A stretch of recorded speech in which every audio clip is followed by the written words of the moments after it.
Educating Talents is an Erasmus Plus cooperation partnership co-funded by the European Commission with 7 partners from 6 countries and coordinated by Sjolins Gymnasium from Sweden. So today we focus on scientific learning, and it is based on methods explained by Professor Kurt Heim in a teacher training activity in Groningen in the Netherlands.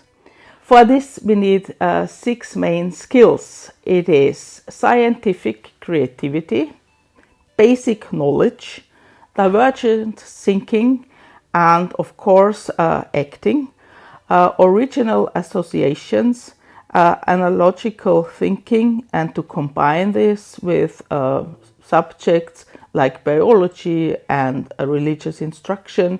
That means also be able to combine different aspects. For this we need flex-based learning. The goals of flex-based learning are that the 2 aspects of our brain, short and flexi, are combined.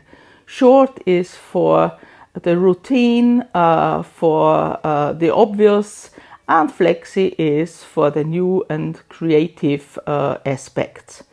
The goals of ThinkFlex, the first method, is to increase the creativity and the flexibility in thinking. There is the process of asking a question and then individually think about that question and come up with several ideas.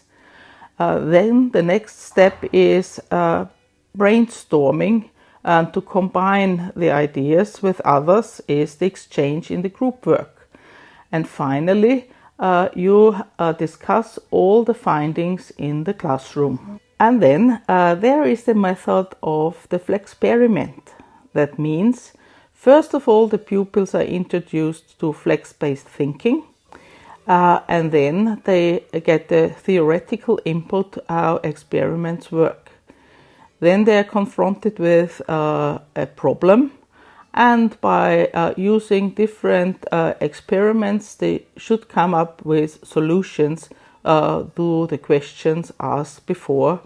And this can perfectly work in physics or in maths. For instance, if you ask the question, how many solutions are there and how many questions are there that you have the result 8? Or in physics, there is the question, if you have a glass of water and you have to transfer the water to another empty glass, how many possibilities have you got without tipping any water? A further method that was introduced by Professor Heim is the method of clustering. So first you give the students a word like air, and they come up with a lot of associations, like the many gases, then the oxygen, oxidation, and many more. Or you provide the method of stormy clustering. That means the students get a task, a word, and they have to provide within a time span of a minute or 2 minutes as many words that come into their mind, and this is then the cluster to work on furthermore, which expands their vocabulary, which expands their semantic abilities. Within clustering, there's also the method of analyze the product, identify flaws, and then make the product better.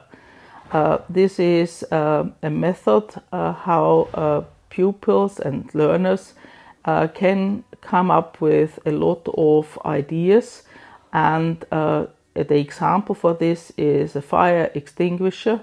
And pupils have to study how fire extinguishers work, but then they also have to identify whether there are problems involved and how these problems can be solved. So these 3 methods of clustering, of associations, and of analytic thinking were tried out with 3,000 students, and it was found that especially gifted students had a big advance in their achievements. So these methods are really useful for teaching talents and finding talents in the classroom. Thank you for watching. For more information, please turn to our website and also our ebook, which will be published soon. And so, goodbye. All Educating Talents resources and materials will be available from the Educating Talents Community of Practice on the APAL platform, Facebook and LinkedIn pages, YouTube channel, and of course the Educating Talents website. All organisations that use the Educating Talents resources need to set up a clear policy for data protection in line with the requirements of GDPR.